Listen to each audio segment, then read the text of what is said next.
Bismillahirrahmanirrahim. Assalamualaikum warahmatullahi wabarakatuh. Alhamdulillahirabbil alamin wa bihi nasta'in ala umurid dunya waddin wassalatu wassalamu ala asrofil anbiya'i wal mursalin wa ala alihi wa sahbihi ajmain. Amma ba'd. Anak-anakku semua yang Bapak cintai dan sayangi,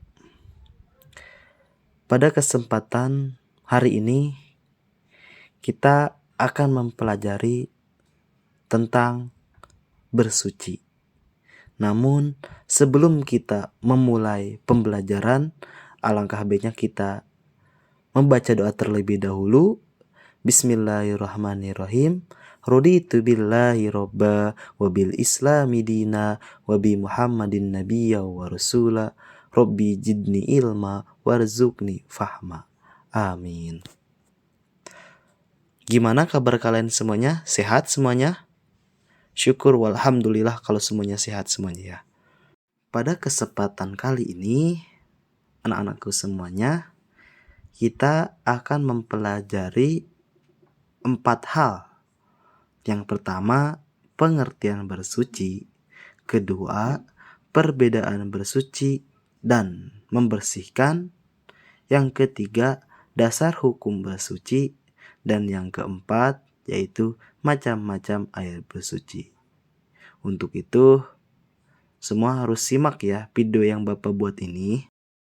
Pembahasan yang pertama yaitu pengertian bersuci. Tahukah kamu bersuci dalam bahasa Arab disebut dengan kata toharoh yang artinya suci.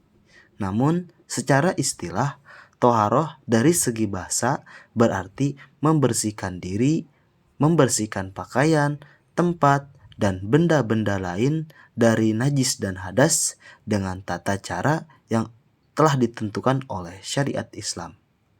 Bersuci menempati kedudukan yang penting dalam ibadah.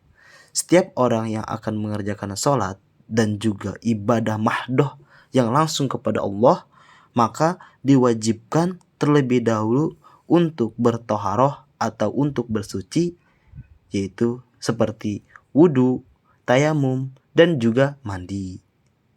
Pembahasan yang kedua yaitu tentang perbedaan bersuci dan mensucikan. Perbedaan bersuci dan mensucikan dilihat dari niatnya saja. Kalau bersuci itu dengan niat, kalau mensucikan itu tidak dengan niat, tapi sama-sama untuk membersihkan diri dari hadas dan juga najis. Nah, bersuci memiliki 2 kategori, yang mana ada bersuci lahiriah dan kedua bersuci batiniah. Bersuci lahiriah, yaitu bisa disebut dengan hisyah, merupakan suatu kegiatan bersuci dari najis dan hadas. Contohnya membersihkan badan, tempat tinggal, dan lingkungan dari segala bentuk kotoran atau najis.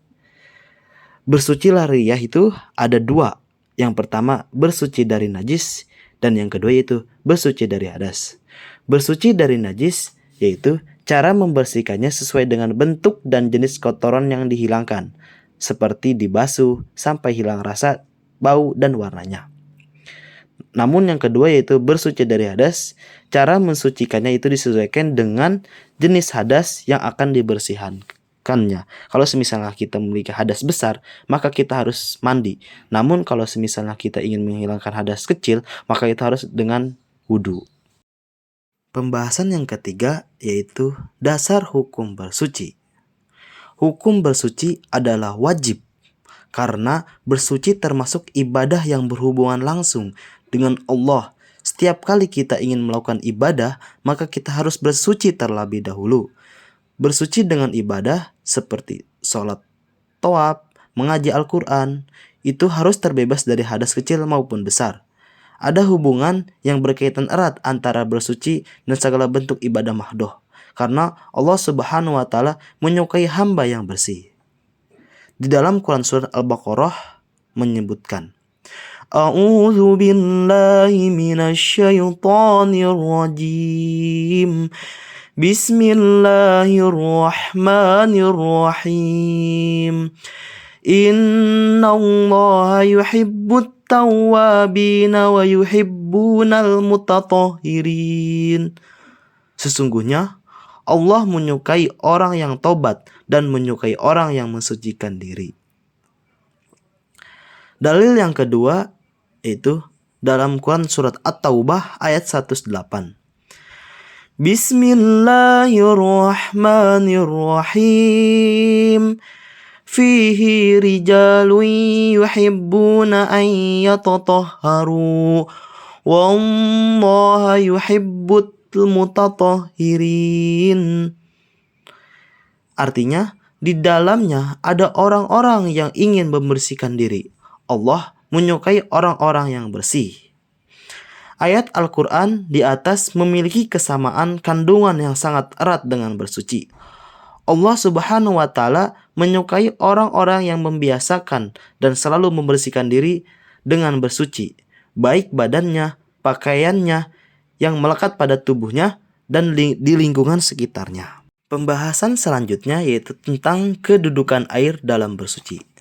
Kedudukan air dalam bersuci itu terbagi menjadi 5. Yang pertama ada air mutlak, air mutanajis, air suci tapi tidak mensucikan, air mustakmal, dan juga air musyamas. Nah, sekarang Bapak akan menjelaskan dari air mutlak sampai ke air musyamas. Air mutlak merupakan air yang masih murni yang belum tercampur oleh sesuatu apapun, baik dari najis dan juga hadas. Jenis air inilah yang sering kita gunakan untuk bersuci. Air mutlak dapat digunakan untuk bersuci selama bau, rasa, ataupun warnanya itu belum berubah. Nih, kalau misalnya air laut kan asin. Maka kalau semisalnya air laut itu tidak asin, maka tidak bisa digunakan untuk bersuci. Karena itu telah berubah kadarnya. Yang kedua yaitu air mutanajis. Apa sih itu air mutanajis itu? Yaitu air yang terkena najis. Baik najis besar maupun najis kecil. Merupakan air yang tidak halal untuk diminum. Dan juga tidak sah apabila digunakan untuk bersuci. Yang ketiga, air suci tapi tidak mensucikan. Yaitu air yang halal untuk diminum tetapi tidak sah jika untuk bersuci. Air ini sekalipun suci tetapi tidak dapat dipergunakan untuk menghilangkan hadas. Yaitu tidak bisa digunakan untuk bersuci. Yang keempat yaitu air mustakmal. Yaitu air yang sedikit ukurannya atau kurang dari 2 kulah. Dan juga air ini bekas pakai yang telah digunakan untuk bersuci. Walaupun tidak berubah warnanya, air ini tidak boleh digunakan untuk bersuci karena dikhawatirkan sudah terkena kotoran atau najis yang dapat mengganggu kesehatan. Yang kelima yaitu air musyamas. Air musyamas yaitu air yang makruh jika dipakai untuk bersuci. Yang termasuk jenis air ini adalah air yang dijemur atau terkena panas matahari dan disimpan dalam bejana atau bak penampungannya yang bisa berkarat. Selain dari besi atau hal-hal yang bisa berkarat seperti emas dan perak itu bisa digunakan. Tadi kan Bapak telah menyebutkan apa sih itu air mutlak. Nah, air mutlak itu ada 7 jenis macam air yang dapat kita gunakan untuk bersuci. Yang pertama ada air hujan, air dari mata air, yang ketiga air laut, keempat air sungai, kelima air sumur, keenam air es atau air salju.